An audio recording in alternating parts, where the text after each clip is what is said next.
আহিছেনে নমস্কাৰ শ্ৰদ্ধেয় ৰাইজ আৰু মোৰ ফেচবুকৰ বন্ধুসকল আপোনালোক সকলোকে আকৌ এবাৰ নমস্কাৰ জনাই মই এই ফেচবুক লাইভটোত আহিছোঁ তাৰ কাৰণটো হ'ল ঘনে ঘনে এনেকৈ ফেচবুক লাইভ কৰি থকাৰ কাৰণটো হ'ল আমাৰ জুবিনদাৰ ন্যায় জুবিনদাৰ কাৰণে ন্যায় এই বিষয়টোত লৈ আমি সকলো সিৰিয়াছ হৈ আছোঁ সকলোৱে ৰাতি শুব পৰা নাই ভালকৈ খাব পৰা নাই অন্য কোনো ৰাজনৈতিক কাম-কাজ কৰিব পৰা নাই সাংগঠনিক কাম-কাজ কৰিব পৰা নাই সামাজিক কাম-কাজো কৰিব পৰা নাই কেৱল আৰু কেৱল জুবিনদা আৰু জুবিনদাই আমাৰ মনলৈ আহি আছে আৰু সেইকাৰণে মই আপোনালোক সকলোৰে সন্মুখত আজি আকৌ এবাৰ লাইভলৈ আহি মোৰ কথাখিনি ক'ব খুজিছোঁ মোৰ কথাখিনিৰ প্ৰথম কথাটো হ'ল যে কালি বাক্সাত যেটো ঘটনা ঘটিলে বাক্সাত ঘটা ঘটনাটোৱে এতিয়াও অসমৰ মানুহৰ মন মগজুত ক্ৰিয়া কৰি আছে অসমৰ মুখ্যমন্ত্ৰীয়ে আজি অলপ আগতে এখন সংবাদমেল দি বিভিন্ন ধৰণৰ কথা কৈছে আৰু আকৌ এটা থিয়ৰি উলিয়াবৰ কাৰণে যত্ন কৰিছে হেকে থিয়ৰি তেওঁ হিন্দু মুছলমানৰ সেইকাৰণে তেওঁ কিছুমান মুছলমান মানুহৰ নাম আমি দিয়া দেখিবলৈ পাইছোঁ আৰু এনেকৈ দি লৈ তেওঁ ইছ্যুটোক ডাইভাৰ্ট কৰিব খুজিছে কিন্তু জুবিনদাই নিজেই কৈ গৈছে মোৰ কোনো জাতি নাই মোৰ কোনো ধৰ্ম নাই মই মুক্ত এই কথা জুবিনদাই নিজে কৈ গৈছে আৰু সেইকাৰণে মই নাভাবোঁ যে অসমৰ মুখ্যমন্ত্ৰীয়ে কালি ঘটা ঘটনাটোৰ কাৰণে যিমানেই অসমৰ মুখ্যমন্ত্ৰী ডাঙৰীয়াই যিমানেই তাক সাম্প্ৰদায়িক ৰূপ দিবৰ কাৰণে অকল মুছলমান মানুহৰ নাম আনিবলৈ চেষ্টা কৰিব কালি ঘটনাত অংশগ্ৰহণ কৰাৰ মানুহৰ ভিতৰত কিন্তু আমি সকলোৱে টিভিত চাইছিলোঁ দেখিছিলোঁ যে এইবিলাক পুৰা খিলঞ্জীয়া অসমীয়া মানুহ আছে আৰু আজি অসমৰ মুখ্যমন্ত্ৰীয়ে গোটেই অভিযুক্তবিলাকৰ নাম ধৰি অনা মানুহবিলাকৰ নাম মুছলমান আনি এজন মাত্ৰ আমাৰ হিন্দু মানুহৰ নাম দি তেওঁ বিষয়টো ডাইভাৰ্ট কৰিব খুজিছে আমি বুজি পাইছোঁ গতিকে যাতে কোনো মানুহ এই মুহূৰ্তত ডাইভাৰ্ট নহয় সেইকাৰণে মই আপোনালোকৰ সন্মুখলৈ এই লাইভটো আহি থিয় হ'লোঁ এই মুহূৰ্তত আমাৰ সকলোৰে একমাত্ৰ চিন্তাটো হ'ল জুবিনদাই ন্যায় পাব লাগে জুবিনদাৰ বৌ জুবিনদাৰ ভণ্টি জুবিনদাৰ অনুৰাগীসকল আটাই কৈছে যে আমাক 10 দিনৰ ভিতৰত ন্যায় লাগিব মইতো আপোনালোকক সদায় কৈ আছোঁ যে জুবিনদাৰ ন্যায় মানে দুটাই হ'ব পাৰে এটা হ'ল জুবিনদাৰ ন্যায় মানে হ'ল ভাৰতৰ ন্যায় সংহিতা আজিকালি নতুনকৈ আহিলে আৰু আগতে ভাৰতৰ দণ্ডবিধি আইন বুলি কৈছিলে এতিয়া ন্যায় সংহিতা বুলি কয় ন্যায় সংহিতাৰ 103 নম্বৰ ধাৰাৰ অধীনত মাৰ্ডাৰ কৰিলে হত্যা কৰিলে মানুহক যেনেকৈ ফাঁচি দিয়ে মৃত্যুদণ্ড দিয়ে বা যাৱজ্জীৱন কাৰাদণ্ড দিয়ে সেইটো যেতিয়ালৈকে অভিযুক্তৰ ওপৰত বা জুবিনদাৰ মৰা মানুহবিলাকৰ ওপৰত যেতিয়ালৈকে নিদিব নহলে বা ভাৰতীয় ন্যায় ব্যৱস্থাৰ ভাৰতীয় ন্যায় সংহিতাৰ 105 ধাৰা অনুসৰি মৃত্যুৰ কাৰণে ঠেলি দিয়া তদন্তত কি ওলাইতো আমিও নাজানো মৃত্যুৰ কাৰণে ঠেলি দিয়াই ওলাই নে হত্যাকাণ্ড ওলাই অসমৰ মুখ্যমন্ত্ৰীয়ে হত্যাকাণ্ড বুলি কেইদিনমানৰ আগত কৈছিলে আজি আকৌ আমি বদলুৱা দেখিলো কাৰেণ্টটো গুচি গ'ল তোমাৰ দিয়া আজি আমি বদলুৱা দেখিলো অসমৰ মুখ্যমন্ত্ৰীয়ে কেইদিনমানৰ আগত হত্যাকাণ্ড বুলি কৈছিলে জুবিনদাৰ মৃত্যুৰ ঘটনাটোক হত্যাকাণ্ড বুলি কৈছিলে আমি কোনেও কোৱা নাছিলো তেতিয়া অসমৰ মুখ্যমন্ত্ৰীয়ে কৈছিলে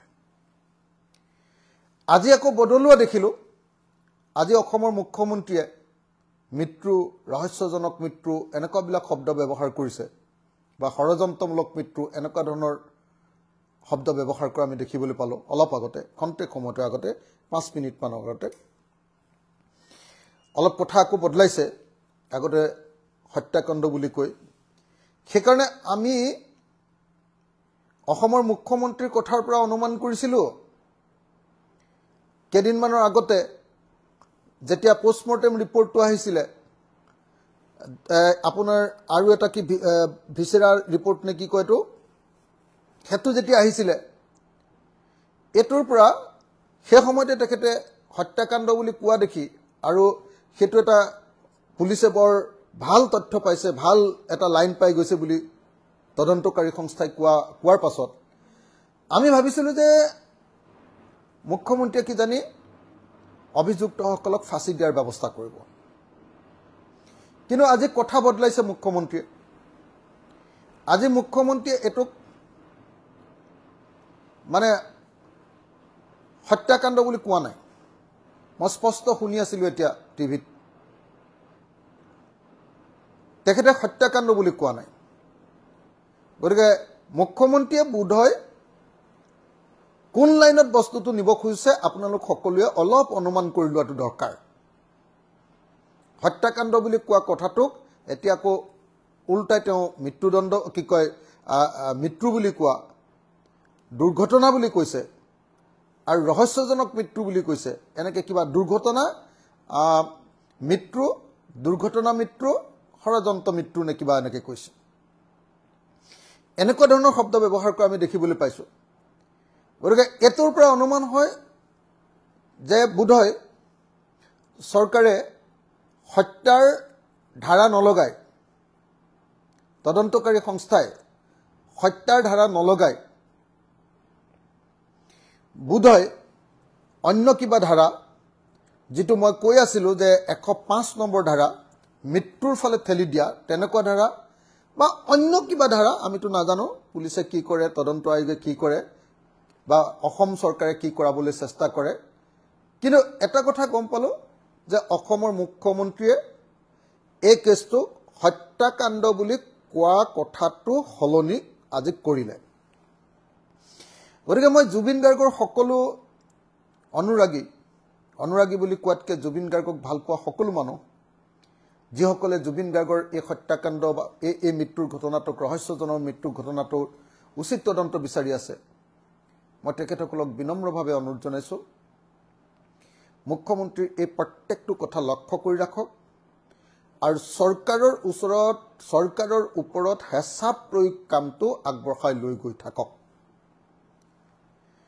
আজি এটা ভাল খবৰ যে অনলাইনত আমি ফেসবুকত justice for Zubeen Garg #justice for Zubeen Garg যে লিখি আছিলো হেতুৱে ইতিমধ্যে ফেসবুকৰ আন যিবিলাক জাস্টিস আছিলে সকলো জাস্টিসতকে জাস্টিস ফৰ জাৰা বুলি এটা আছিলে 1.3 আছিলে মিলিয়ন আমাৰ 1.4 হৈছে গতিকে এটো এটা সৰ্ববৃহৎ আমাৰ দাবীৰূপে পৰিগণিত হৈছে আমাৰ সৰ্ববৃহৎ এটা মানে ন্যায় বিচৰা এটা দাবীৰূপে ইতিমধ্যে ফেসবুকত পৰিগণিত হৈছে এটো আমি অব্যাহত ৰাখিব লাগিব কিন্তু তাতকৈ বেছি অব্যাহত ৰাখিবলগীয়া কথাটো হল চৰকাৰৰ ওপৰত অনবৰত ৰেগুলাৰলি কন্টিনিউয়াছলি অবিৰতভাৱে চৰকাৰৰ ওপৰত হেঁচা প্ৰদান কিন্তু দুৰ্ভাগ্যজনক কথাটো হল যে অসমৰ মুখ্যমন্ত্ৰীয়ে আজি আৰু এটা শব্দ ক'লে অলপ আগতে কলে যে আমি যিখন ন্যায়িক আয়োগ গঠন কৰি দিছোঁ আমাৰ শইকীয়া ডাঙৰীয়াৰ নেতৃত্বত কি সৌমিত্ৰ শইকীয়া নে সুমিত্ৰ আমাৰ শইকীয়া আছিলে মই নামটো অকণমান মিছ কৰিছোঁ বাৰু সৰি তেখেতৰ নেতৃত্বত গুৱাহাটী হাইকোৰ্টৰ ন্যায়াধীশৰ নেতৃত্বত যিটো ন্যায়িক কমিটি গঠন কৰি দিছে সেই ন্যায়িক কমিটিয়ে কাইলৈ কোনোবা এটা সংবাদ মাধ্যমকহে জাননী জাৰি কৰিব বুলি ক'লে মই এইটো বুজি নাপালো মানে মোৰ কাৰণে এইটো ৰহস্যজনক হৈ ৰল যে অসমৰ মুখ্যমন্ত্ৰীয়ে কেনেকে ন্যায়াধীশ এজনৰ নেতৃত্বত হোৱা কমিটি এখনে কাইলৈ কি জাননী জাৰি কৰিব সেইটো অসমৰ মুখ্যমন্ত্ৰীয়ে কেনেকৈ জানিলে সব ঠাইতে বিচাৰকজন অকল হিমন্ত বিশ্ব শৰ্মাই নেকি বাৰু তেওঁ কৈ দিলে যে এটা চেনেলে কোন চেনেলৰ কথা কৈছে মই নাজানো চেনেলে যে কিবা এটা কালি নিউজ কৰিছিলে বোলে বাক্সাক লৈ সেই নিউজটো কেনেকৈ পালে তাৰ ওপৰত জাননী দিব ৱা ন্যায়াধীশৰ কমিটিৰ কথাবিলাকো যদি গম পাই থাকে মুখ্যমন্ত্ৰীয়ে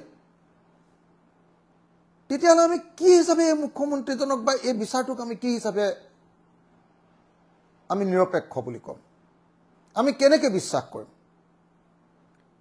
অসমৰ মুখ্যমন্ত্ৰীজনে প্ৰত্যেকটো পদক্ষেপতে নকবলগীয়া কথা কৈ জুবিনদাৰ মৃত্যুৰ ন্যায়ৰ দাবীটোক বিপথে পৰিচালিত কৰিবলৈ চেষ্টা কৰি আছে তেখেতে প্ৰথমতে চেষ্টা কৰিছিলে দুৰ্গা পূজাক লৈ বিষয়টো ঠাণ্ডা কৰিবৰ কাৰণে অসমৰ মানুহ ঠাণ্ডা নহল দুৰ্গা পূজা বৰ ভালকৈ অসমৰ মানুহে নাপাতিলে এবাৰ পাতিছে কিন্তু আগৰ নিচিনাকৈ যি ধৰণে নাচি বাগি মূৰ্তি উঠুৱাবলৈ যায় তেনেকুৱা পৰিস্থিতি এবাৰ অসমত নহল গতিকে মুখ্যমন্ত্ৰীয়ে নিশ্চয় দুখ পাইছে তেওঁ নিজে এবাৰ কেইবাখনো দুৰ্গা পূজালৈ গৈছিলে আগতে এখন দুখনলৈ যায় চাগে এবাৰ চাগে 20খন 25খন মানলৈকে গুচি গৈছিলে সেলফি উঠাইছিলে পৰিৱেশ বদলাব খুজিছিলে আৰু দুৰ্গা পূজাৰ পাছতহে অভিযুক্তবিলাকক তদন্তলৈ আনিব লাগে বুলি জাননী জাৰি কৰিছিলে কিন্তু আমি গোটেই চাৰিওফালে হুলস্থুল যেতিয়া লগাই দিলো মুখ্যমন্ত্ৰী দুৰ্গা পূজাৰ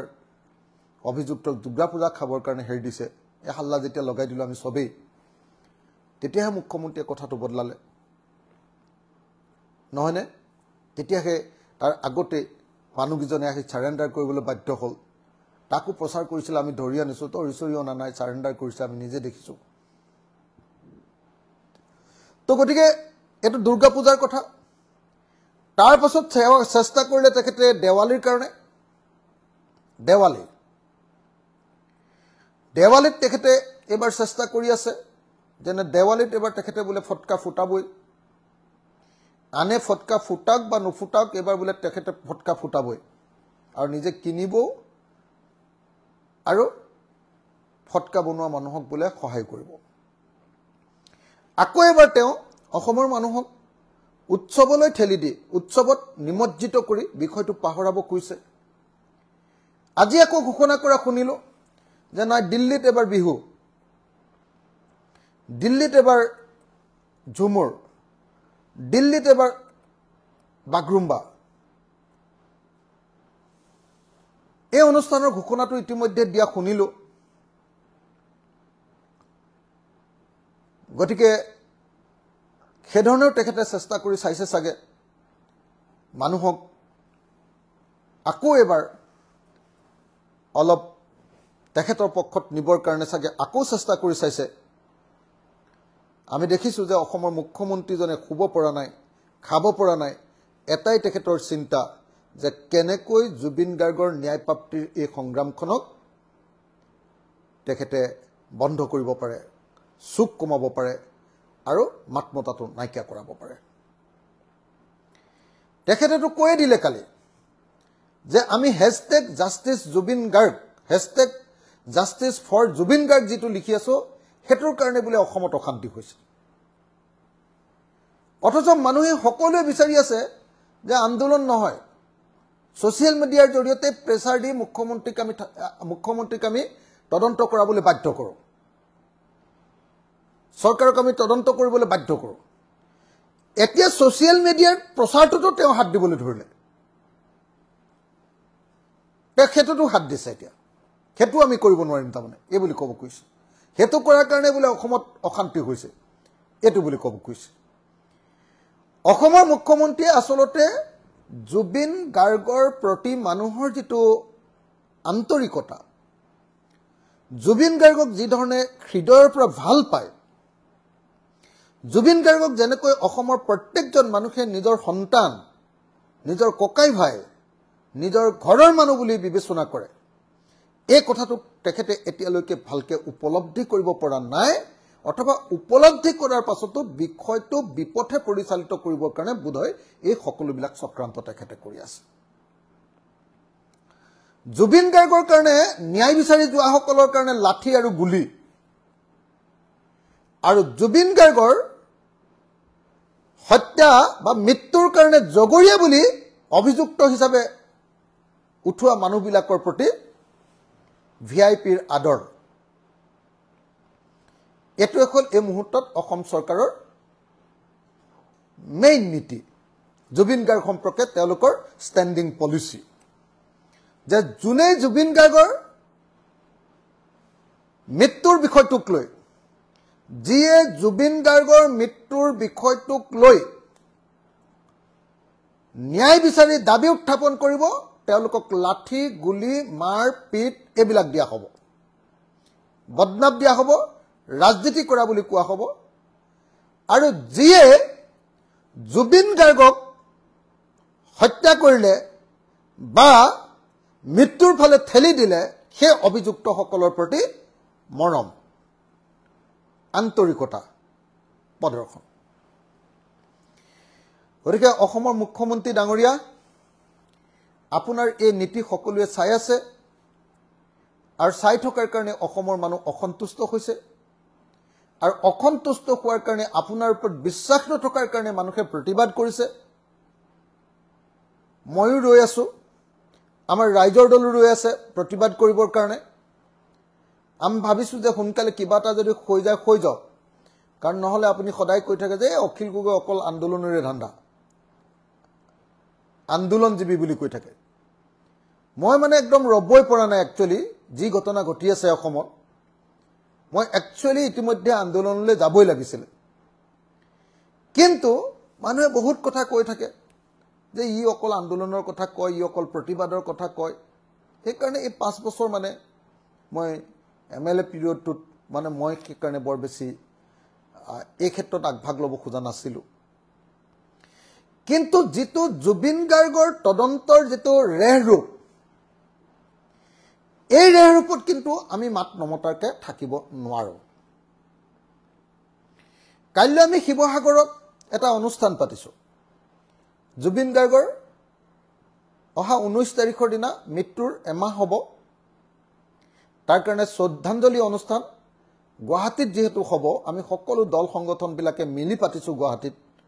দীঘলী পুখুৰীৰ পাৰত 19 তাৰিখে। গতিকে তাৰ অলপ আগত 17 তাৰিখ কাইলৈ দিনৰ 11 বজাৰ পৰা আমি শিৱসাগৰত সন্ধিয়া 4টামান বজালৈকে শিৱসাগৰত আমি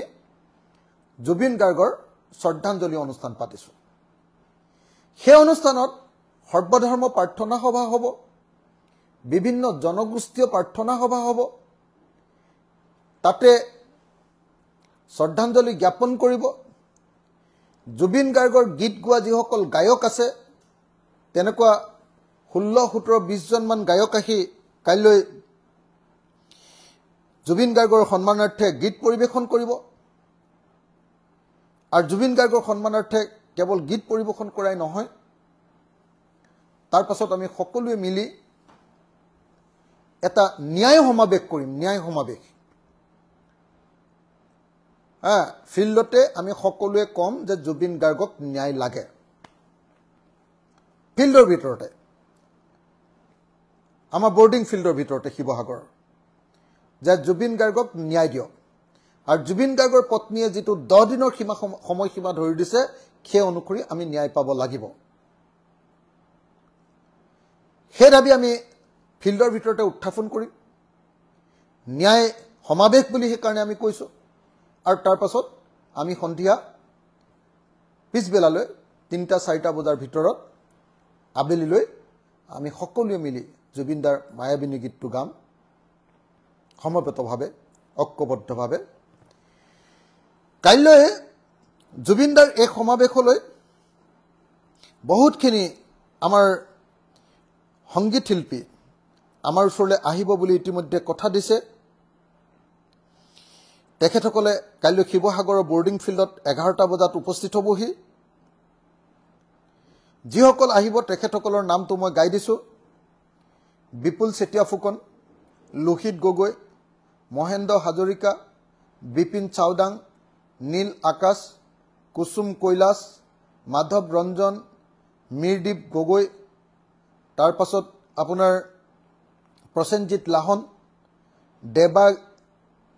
দেৱাগীত নীলাক্ষী নেওগ বিজয় বিশাল এনেকৈ অনুষ্কা তৰংগিনী এনেকৈ ধৰি তাৰপিছত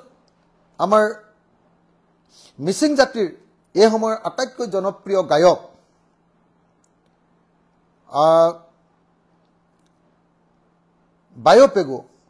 বায়'পেগু কাইলৈ আহি উপস্থিত হ'ব বায়'পেগু আহিব সেই আটাইবিলাকে কাইলৈ জুবিন গাৰ্গৰ প্ৰতি শ্ৰদ্ধাঞ্জলি জ্ঞাপন কৰিব দিগন্ত মোহন প্লাৱন ভূঞা এইসকল যিমানখিনি আছে তেওঁলোকে আহি গোটেইবিলাকে আহি কাইলৈ শ্ৰদ্ধাঞ্জলি জ্ঞাপন কৰিব লগতে একেলগতে জুবিন গাৰ্গক সোঁৱৰণ কৰি গীত পৰিৱেশন কৰিব আৰু তাৰ পাছত আমি সকলোৰে তেওঁলোকৰ উপস্থিতিত আমি সকলোৱে ন্যায় সমাবেশ অৰ্থাৎ গোটেই মানুহবিলাকে মিলি জুবিন গাৰ্গক সোনকালে ন্যায় দিয়ক এই দাবী উত্থাপন কৰিম প্ৰচেছন নকৰোঁ ফিল্ডৰ ভিতৰতে আমি ন্যায় সমাবেশ কৰিম কম যে চৰকাৰে অতি সোনকালে জুবিন গাৰ্গক ন্যায় দিয়াৰ ব্যৱস্থা গ্ৰহণ কৰক এতিয়া এইটোৱে নহয় মই ভাবোঁ যে এনেকুৱা ধৰণৰ ন্যায় সমাবেশ অলপ হোৱা দৰকাৰ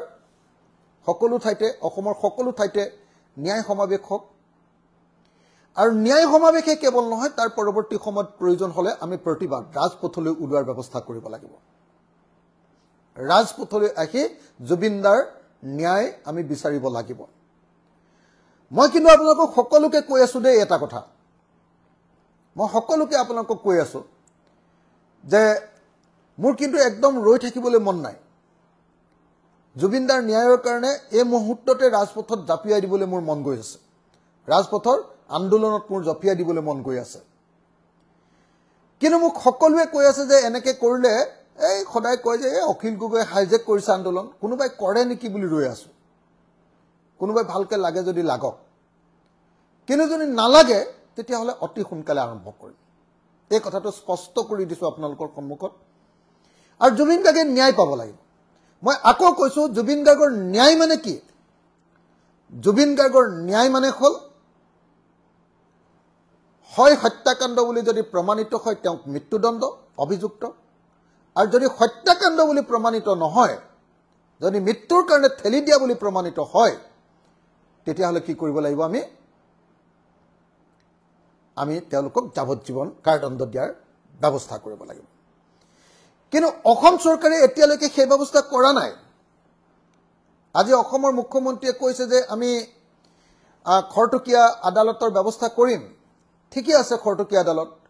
কিন্তু খৰতকীয়া আদালতৰ ব্যৱস্থা যদি ভালকে চাৰ্জশিট নিদি ভালকে তথ্য প্ৰমাণ নিদি ভালকে তদন্ত নকৰি যদি খৰতকীয়া আদালত কৰি দিয়ে তেতিয়াহ'লেতো খৰতকীয়াকে ওলাইহে যাব খৰতকীয়াকে দুখমুক্ত হৈ হ'ব খৰতকীয়াকে ডেফিনেটলি আমাক ফাৰ্ষ্ট ট্ৰেক আদালত লাগে কিন্তু ফাৰ্ষ্ট ট্ৰেক আদালত ঘোষণা কৰাৰ আগতে আমাক এই নিশ্চয়তা লাগে যে জুবিন গাৰ্গৰ মৃত্যুৰ কাৰণে জগৰীয়াসকল অন্ততপক্ষে যাৱজ্জীৱন জেলত থাকিব আজি অসমৰ মুখ্যমন্ত্ৰীক আমাৰ কৈ থকা শুনিছোঁ যে ন্যায় কোৰ্টেহে দিব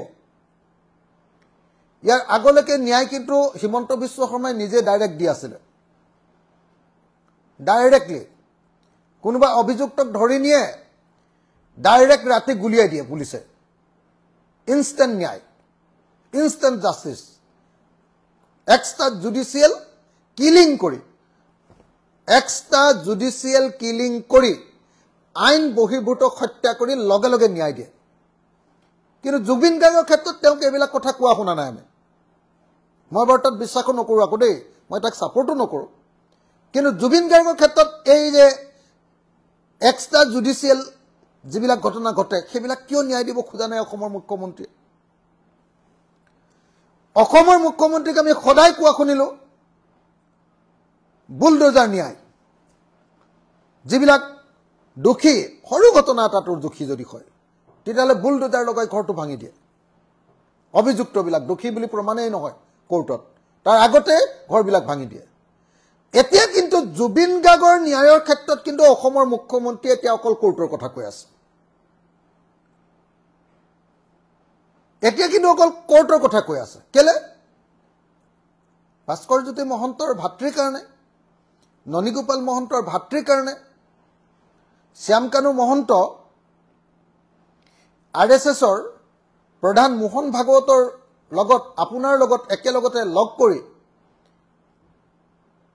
ননীগোপাল মহন্তৰ কিতাপ উন্মোচন কৰিব পৰা কাৰণে নিশ্চয় আপুনি তেনেকুৱা আগত বেলেগ মানুহক দি থকা, অসমৰ বেলেগ বেলেগ মানুহক দি থকা আপোনাৰ এক্সট্ৰা জুডিচিয়েল যিবিলাক ন্যায় সেইবিলাক দিয়া নাই নহয় জানো? নহয় জানো মুখ্যমন্ত্ৰী ডাঙৰীয়া? আপুনিতো বেলেগক লগে লগে ইনষ্টেণ্ট ন্যায় দি দিয়ে, ঘাপকে গুলিয়াই মাৰিয়ে দিয়ে, বুলডোজাৰ পঠিয়াই ঘৰটোৱে ভাঙি দিয়ে। অভিযুক্তজন আচলতে দোষী হয় নে নহয় কোনোদিনটো নাচায়। এতিয়া জুবিন গাৰ্গৰ ক্ষেত্ৰত আপুনি কিয় চাইছে? এইটো জুবিন গাৰ্গৰ প্ৰতি বেয়া ভাৱৰ কাৰণে, আপোনাৰ বেয়া মনোভাৱৰ কাৰণে নে অভিযুক্তসকলৰ প্ৰতি মৰমৰ কাৰণে, নে আপোনাৰ ক্লাছটোৰ কাৰণে, নে আপোনাৰ কাষ্টটোৰ কাৰণে? জুবিন গাৰ্গৰ প্ৰতি বেয়া মনোভাৱৰ কাৰণে আপুনি জুবিন গাৰ্গক ইনষ্টেণ্ট ন্যায় দিব খোজা নাই। এতিয়া 10 দিনৰ কথা কওঁতে আপুনি হাল্লা লগাইছে, তেতিয়া কিন্তু আপুনি এক ৰাতিৰ ভিতৰতে ন্যায় দি দিয়ে। এক ৰাতিৰ ভিতৰতে আপুনি মানুহ গুলিয়াই নেমাৰে জানো? আমিতো এইটো বিৰোধিতা কৰোঁ সদায়, এতিয়াও বিৰোধিতা কৰোঁ, কিন্তু আপুনিতো সেইটো কৰে। সেইটো কথা এতিয়া কিয় আপুনি জুবিন গাৰ্গৰ ক্ষেত্ৰত নকয়? জুবিন গাৰ্গৰ মৃত্যুৰ ক্ষেত্ৰত কিয় নকয়? গোটেই অসমখন যি সময়ত হাৰে আছে, গোটেই অসমৰ মানুহে যি সময়ত প্ৰতিবাদ কৰিছে, সেই সময়ত আপুনি বুলডোজাৰ চলোৱাৰ আপোনাৰ নীতিটো ক'ত গ'ল? এতিয়াহে বুলডোজাৰটো অসমৰ মানুহে আটাইতকৈ ভাল পালেহেঁতেন। এতিয়াহে আপুনি তাৎক্ষণিক ইনষ্টেণ্ট যিটো জাষ্টিছ দিয়ে এইটো অসমৰ মানুহে আটাইতকৈ ভাল পালেহেঁতেন। কি কাৰণে কৰা নাই? আপুনি জুবিন গাৰ্গক বেয়া পায় নহয় জানো? জুবিন গাৰ্গক বেয়া পোৱাৰ কাৰণে কালি আপুনি কৈছে যে কি কয়, অখিল গগৈৰ মানুহবিলাকে, অখিল গগৈ আৰু অখিল গগৈ মানুহবিলাকে বোলে হেৰিয়াৰ সময়ত আমাৰ কি কয়, ৰাজীৱ হদিয়াৰ মৃত্যুৰ সময়ত বোলে আমি জুবিন গাৰ্গক খুব গালি দিলোঁ। মইতো একবাৰৰ কাৰণে গালি দিয়া নাই, মিছাকৈ লাভ নাই। আৰু আপুনি কৈছে যে আমি ফেচবুকত সেইবিলাক দি জুবিন গাৰ্গক তেতিয়া খুব গালি দিছিলোঁ, কিন্তু আপুনি কৈছে যে সেইবিলাক পোষ্টবিলাক মই ডিলিট কৰিলোঁ। মোৰতো ডিলিট কৰা কোনো অভ্যাসেই নাই, জেলত গ'লেও মই ডিলিট নকৰোঁ। মোৰ ডিলিট চিলিট কৰা অভ্যাস নাই। আপোনাৰ নিচিনা কথা হলোৱাৰ স্বভাৱ মোৰ নাই, মই কথা নহলাওঁ। যদি কৈছিলোঁ আৰু বেয়া পালে যদি বেয়া পালে আৰু এনে কথা হলোৱাৰ চিষ্টেম মোৰ নাই, আপোনাৰ আছে। এতিয়া জুবিন গাৰ্গক বেয়া পায় আপুনি, এতিয়া ইনষ্টেণ্ট তদন্ত 10 দিন ধৰি দিওঁতেও আপুনি বেয়া পাইছে। আগৰবিলাকক ৰাতিটোৰ ভিতৰতে আপুনি ইনষ্টেণ্ট হেৰি দি দিয়ে, জাষ্টিছ দিছে, instant justice, extra judicial killing, ৰাতি নি খাটুককে গুলিয়াই মাৰি দিয়ে আপুনি। আৰু এতিয়া আপুনি আগতে মানুহবিলাকক কি কৰে, অভিযুক্ত বুলি ক'লে ঘৰটো ভাঙি দিয়েগে। আপোনাৰ JCB বুলডোজাৰ এইবিলাক গৈ এফালৰ পৰা ভাঙি দিয়ে নে নাই বাৰু? দিয়ে, হয়নে নহয়? আপোনাৰ মনত পৰিছে নাই বা পাহৰি গ'ল নেকি মই মনত পেলাই দিছোঁ হয়নে নহয় এতিয়া জুবিন গাৰ্গক বেয়া পাই আপুনি এইটো কৰা নাই নেকি কি কথাটো কওক নে আপোনাৰ ক্লাছটোৰ কাৰণে অৰ্থাৎ এইবিলাক ধনী মানুহ অভিযুক্তবিলাক তেওঁলোক প্ৰভাৱশালী মানুহ হাত দীঘল মানুহ RSSৰ লগত সম্পৰ্ক আছে বিজেপিৰ মানুহ গতিকে তেওঁলোকৰ কাৰণে আপুনি বাৰু ইনষ্টেন্ট ন্যায় দিব পৰা নাই নেকি বাৰু কোনটোৰ কাৰণে নে আপোনাৰ কাষ্টটোৰ কাৰণে কোনটোৰ কাৰণে পৰা নাই কালি এডিশনেল এছপি দেৱ শৰ্মা বোলাজনে এনে মানুহক লাঠিচাৰ্জ কৰি আক্ৰমণ কৰি গোটেই ঘটনাটো ঘটাই দিলে কালি শিলগুটি দলিয়াৰ ঘটনাটো গোটেইটো ঘটিবলৈ পালে এডিশনেল এছপি দেৱ শৰ্মা নামৰ কি দেৱ শৰ্মা গীতাৰ্থ দেৱ শৰ্মা নামৰ ল'ৰাটোৱে কৰা উৎপাতৰ কাৰণে তেওঁৰ ওপৰতো আপুনি একচন লোৱা নাই কিয় সিদ্ধাৰ্থ শৰ্মাৰ ওপৰত লোৱা নাই গীতাৰ্থ দেৱ শৰ্মাৰ ওপৰত লোৱা নাই শ্যামকানু মহন্তৰ ওপৰত লোৱা নাই কিয় ঘটনাটো কি কাষ্ট নে ক্লাছ নে বিজেপিৰ লগত ৰিলেশ্যন নে RSSৰ লগত ৰিলেশ্যন নে জুবিন দাৰ প্ৰতি আপোনাৰ বেয়া ভাৱ হয় জুবিন দাইটো কৈছিলে যে বিজেপি এটা বটলা পাৰ্টি ইয়াক ভোট নিদিব ৰাইজ সেইকাৰণে নেকি আপোনাৰ আৰু সৰ্বানন্দ সোণোৱালৰ কাৰণে পলিটিক্স নকৰিবা বন্ধু বুলি গানটো লিখিছিলে সেইকাৰণে নেকি এবাৰ বিজেপিক হৰুৱামে বুলি কোৱা কাৰণে নেকি এই দলটোক মই বন্ধই কৰি দিম বুলি কৈছিলে বেছি উৎপাত নকৰিবা বন্ধু বন্ধই কৰি দিম আপোনালোকৰ পাৰ্টি বুলি কোৱাৰ কাৰণে নেকি নে তেওঁ আদৰ্শ তেওঁ চে গুয়েভাৰাৰ কথা কৈছিলে তেওঁ বিষ্ণু ৰাভাৰ কথা কৈছিলে তেওঁ চাৰ্লি চেপলিনৰ কথা কৈছিলে জুবিন গাৰ্গে নিজকে লেফ্ট লিবাৰেল কি কয় আপোনাৰ সোশিয়েল লেফটিষ্ট বুলি কৈছিলে নিজকে ওপেনলি ঘোষণা কৰিছিলে যে মই লেফটিষ্ট সোশিয়েল লেফটিষ্ট হয় এই কাৰণে নেকি ধৰ্ম আৰু জাতিৰ ৰাজনীতি নকৰিবলৈ কোৱাৰ কাৰণে আপুনি জুবিন গাৰ্গক বেয়া পায় নেকি কিয় আপুনি জুবিন গাৰ্গৰ এই ন্যায় দিয়া নাই কিয় এই প্ৰশ্নটোৰ জবাব আমাক লাগে যে কিয় আপুনি জুবিন গাৰ্গক এতিয়ালৈকে ন্যায় প্ৰদান কৰা নাই কিয় আপুনিতো ইনষ্টেন্ট একে ৰাতিৰ ভিতৰতে ন্যায় দিয়ে মানুহক গুলিয়াই হত্যা কৰি ন্যায় দিয়ে আপুনি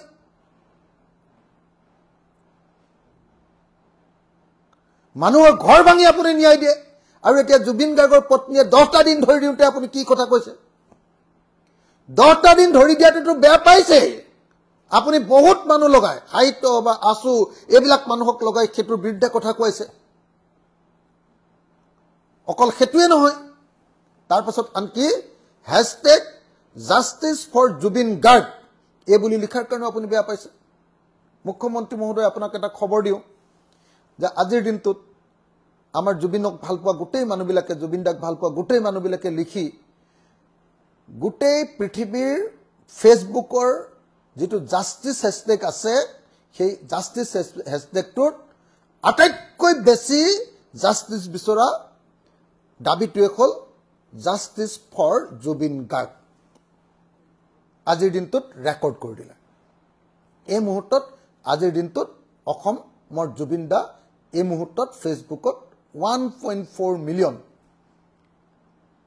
আগত জাস্টিস ফৰ যারা বুলি আছিল সেটো আছিল 1.3 মিলিয়ন আমি ইতিমধ্যে 1.4 মিলিয়ন পালো এটো কাৰণে আপোনাৰ গণ্ডগোল হৈছে না জানো গোটেই ভাৰতৰ ইস্যু হৈ গৈছে সিঙ্গাপুৰৰ প্ৰধানমন্ত্ৰীয়ে তেওঁ ফেসবুক ডিএক্টিভেট কৰিবলগীয়া পৰিস্থিতি হৈছে মানুহৰ এই হেছাৰ কাৰণেতো আপুনি যিকন কৰিছে নহলেতো আপুনি অক্টোবৰৰ 6 তাৰিখটো আমাৰ মনতে আছে আপুনি এই বিলাকক অক্টোবৰৰ 6 তাৰিখ দিলেহেতেন আৰু দিছিলে আৰু 6 তাৰিখে একো টাইম ললেহেতেন তেওঁলোকে তাৰপিছত আপুনি ডিসেম্বৰ দিলেহেতেন তাৰপিছত আপুনি পাহৰালেহেতেন তাৰপিছত ইলেকশন আহি গলেহেতেন তাৰপিছত আপুনি জুবিন গাৰ্গৰ কথাটো বন্ধ কৰি পেলালেহেতেন এটো আছিল আপোনাৰ বুদ্ধি ন আৰু এতিয়াও আমি জানো যে আপুনি জুবিন গাৰ্গৰ ন্যায় দিব খোজা নাই জুবিন গাৰ্গৰ মৃত্যুৰ কাৰণে জগৰীয়া সকলক আপুনি যাৱজ্জীৱন কাৰাদণ্ড বা মৃত্যুদণ্ড দিব খোজা নাই আপুনি যিকোনো প্ৰকাৰে যেনে তেনে অসমৰ মানুহৰ যেটো হেঁচা এই হেঁচাটোৰ পৰা কেৱল আপুনি উদ্ধাৰ পাবৰ কাৰণে চেষ্টা কৰি আছে সেইকাৰণে কেতিয়াবা কৈছে বিহু কৰিম দিল্লীত কেতিয়াবা কৈছে আপুনি আমি কি কৰিম আপোনাৰ এই ফটকা ফুটাব লাগে মই সব ফটকা কিনি দিম বুলি কৈছে কিনি লম ফটকা কিনিম হা আকৌ আপুনি কৈছে কি কয় আপোনাৰ এই বিহুত একদম পূজাত পুৰা সেলফি উঠিছে আপুনি এই গোটেই কথাবিলাকক লৈ মই আকৌ এবাৰ দাবী কৰিছো মুখ্যমন্ত্ৰী ডাঙৰীয়া অহা 19 তাৰিখৰ দিনা জুবিনদাৰ মৃত্যুৰ 30 দিন সম্পূৰ্ণ হ'ব অসমৰ আটাইতকৈ ডাঙৰ এক সময়ৰ অসমৰ আটাইতকৈ ডাঙৰ শিল্পী অসমীয়া মানুহৰ হাৰ্টথ্ৰব হিয়াৰ আমঠু জুবিন গাৰ্গে যদি 30 দিনৰ দিনাও এক মাহ সম্পূৰ্ণ কোৱাৰ দিনাও মাহেকীয়া কোৱাৰ দিনাও যদি ন্যায় নাপায় তেতিয়া হলে আপোনাক আমি ধিক্কাৰ দিবই লাগিব গৰিকে 30 তাৰিখৰ আগত কি কয় আপোনাৰ 19 তাৰিখৰ আগত অৰ্থাৎ 30 দিন হোৱাৰ আগত 19 অক্টোবৰ 30 দিন হোৱাৰ আগত এমাহ হোৱাৰ আগত আপুনি জুবিন দাক ন্যায় দিয়াৰ ব্যৱস্থা গ্ৰহণ কৰক যদি নকৰে তেতিয়া হলে প্ৰতিবাদ হ'ব আমি 17 তাৰিখ 19 তাৰিখলৈকে ৰম 19 তাৰিখৰ পাছত আমি প্ৰতিবাদত জপিয়াই পৰিম উপায় নাই মাত পাতিম প্ৰতিবাদ কৰিম আন্দোলন কৰিম তাৰ পিছত আপুনি আন্দোলনজীৱী বুলি কয় তাৰ পিছত আপুনি এনএচএ লগায় তাৰ পিছত আপুনি এনআইএ লগায় তাৰ পিছত আপুনি অগ্ৰং যিয়ে নকক লাগিলে আমি কিন্তু আন্দোলন কৰিবলৈ বাধ্য হ'ম ধন্যবাদ মুখ্যমন্ত্ৰী ডাঙৰীয়া আমাক ন্যায় লাগিব জয় জুবিন দা জয় আই অসম ধন্যবাদ জয় আই অসম